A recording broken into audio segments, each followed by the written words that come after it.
Just recently, I got to interview a new friend named Mark Roach. Mark and I have several mutual acquaintances, and we're finally able to meet face to face, and I thoroughly enjoyed the interview that I did with him. He just had a lot to share. He's been leading worship for 20 years and just has a wealth of background. But as sometimes happens in these interviews, we're just talking and kind of out of the blue, something unrelated to what we were just talking about, something just kind of spontaneous. And he just started talking about giving God our very best. And I just thought it was so good that I wanted to include it here. So let's watch this first part and then I'll come back in. Yeah, I had a really talented worship leader one time tell me, that at the end of the day, God's going to fill in all of our gaps. And that's what it's really all about. And I thought, yeah, I guess. I don't think that means that we don't rehearse. I just don't.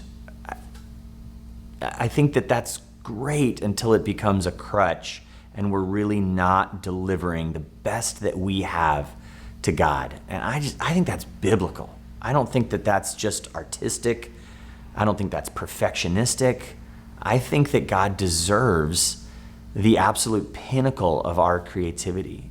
It used to be that the best artistic material in the world was coming from inside the church. It was written for church services and holidays and, oratorios and classical works. They were written for the church and then absorbed and enjoyed by the secular community, and it's opposite now. So as cheesy as it is, in my little church right in the middle of the Midwest, we embodied our mission statement was like, take that back. We should be owning creativity.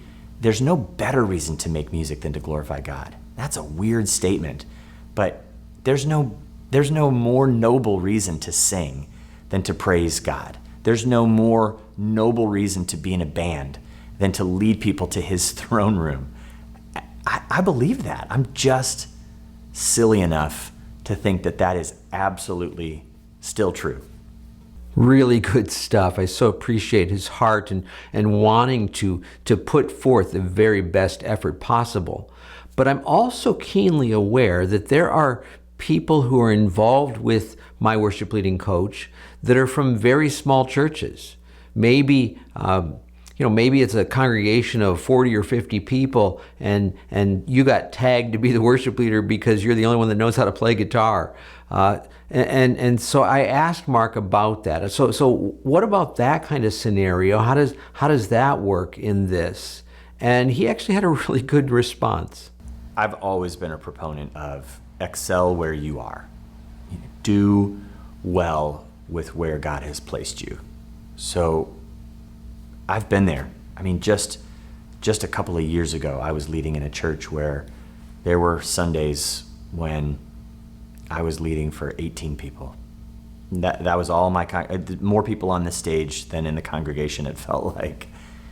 And, I had just come a couple of years earlier from, 650, 700 people in a room at the same time. And as an artist and performer, that doesn't feel great.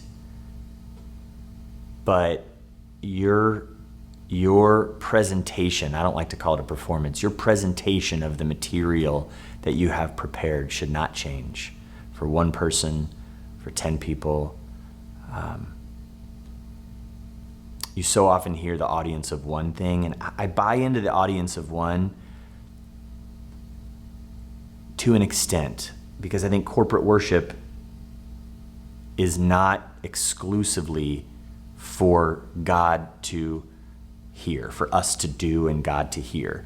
And if it's really an audience of one, then people might not even need to show up. I think there's a horizontal element there, and I think it's also a two-way street. I've always felt this way, that God does something to us and wants to through the act of worship. So when we sing praises to him, he absorbs that and loves that. But I think he moves in our hearts in those moments too. But I also think that the act of us doing that together in community is very important. And that can be a community of 10.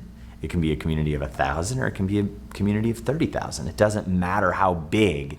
It matters that we take it seriously every single time. Every single time we're in God's presence, we should prepare and we should present our art exactly the same, no matter who's in the room. It's actually something that I've been teaching for a long time, that God is deserving of the very best that we can do. And that doesn't mean perfection. We all have limitations of what we're able to do. And even saying that is not an excuse to not get better. You know, if you need lessons, if you need to learn and grow, man, do that. Go for it. But at the same time, we are giving it our very best, whatever that might be, in whatever situation we're in. So regardless of how many people or how few people there are, that we're still going for it because God is deserving of the very best that we can offer.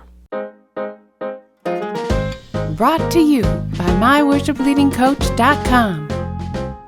Helping you to be more fully equipped as a worship leader.